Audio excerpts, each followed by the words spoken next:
Monsieur le ministre, l'un des objectifs du portefeuille de projet que vous avez présenté à la page 322 a retenu mon attention. Après la souveraineté alimentaire, sanitaire, pharmaceutique, l'un de ces objectifs, c'est l'industrialisation pour un développement endogène. Monsieur le ministre, permettez-moi de relever le paradoxe.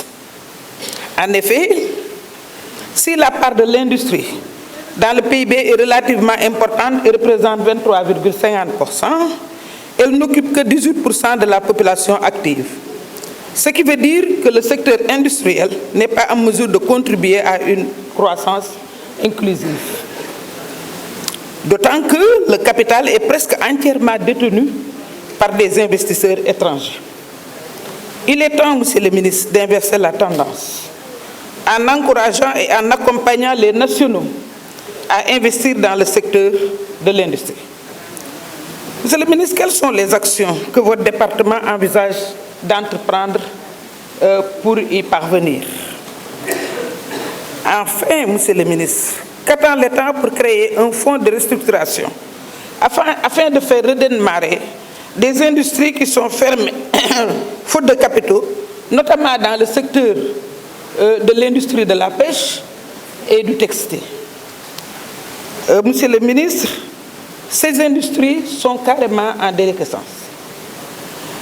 Monsieur le ministre, ñu di la nuyu di la féliciter ci sa reconduction ci gouvernement bi. Monsieur le ministre, sa collègue ministre de l'industrie bi mu ñëwee jooytu nañu ni nga xam ne Sénégal dañu jël rek sunu ay fleuron industrie yi ñu gën a yaakaar rek jébbal ko ay gan.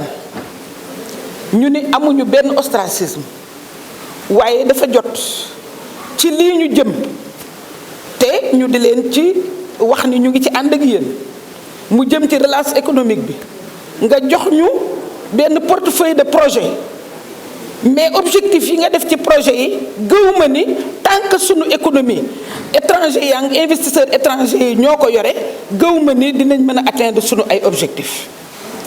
benn rek gannaaw bi ma waxee affaire pêche bi parce que yooyu dama leen citer parce que matière première yi dañ fi nekk, parce que pêche bi dañu am matière première bi, parce que textile yi coton bi fii lañ koy bayee. Mais bu ma ñëwee ci beneen industrie huilerie yi, monsieur le ministre, il est temps ñu bàyyi fi gerte gi. Gerte dafa am solo monsieur le ministre, gerte dafa am solo bu nekk. Gerte boo koy liggéey lu nekk mën na ci génne boo ko trituré pour génne diwlin ji ràkkal ji génn mën na dund ak bétail bi. Monsieur le ministre, wax naa démb ministre de l'énergie ma ne ko énergie bi xanaa bu ñuy wut ay alternative ak mix énergie beeg yooyu yëpp bu njëkk SIC ak SIB dañ daan jël coque d'arachide bi def ko ci chaudière yi muy produire de l'énergie. Kon gerte dara ñàkku ci njëriñ sax même suuf siñ ci lay sax terreau comme engrais. Donc loolu ñu am boobu richesse mën a am ay huileries yoo xam ni mën nañu jël gerte gi xale yi di liggéey ñu bàyyi gerte gi muy dem ci chinois yi. Man wax naa ko agriculture, wax naa ko ci ministère de l'industrie, wax naa ko ci ministère du pétrole, dama la koy waxaat. Monsieur le ministre, nañ jël suñ matière première yi yor ko non seulement dina créer de la richesse, dina créer des emplois, dina développer parce que man dama gëm usine. Ñun Bawol yi usine la ñuy wax. Usine lu nekk ngi ci ba ci restaurant yi ba ca kay jaay caaf transport bi lépp lay développer. Donc man dama gëm développement par l'industrie te da nga ñuy présenter rapport bu baax boo xam ni qui crée de l'espoir. Léegi bi may jóg sama collègue seen Oulimata Guiro mu ngi may wax fonds de 300 milliards bi ñu war a def pour les PME ak pour les femmes ak pour les jeunes te loolu aussi bëggoon nañu xam nan lañ ciy accéder pour effectivement donner l'information à la base. Je vous remercie, Monsieur le Président.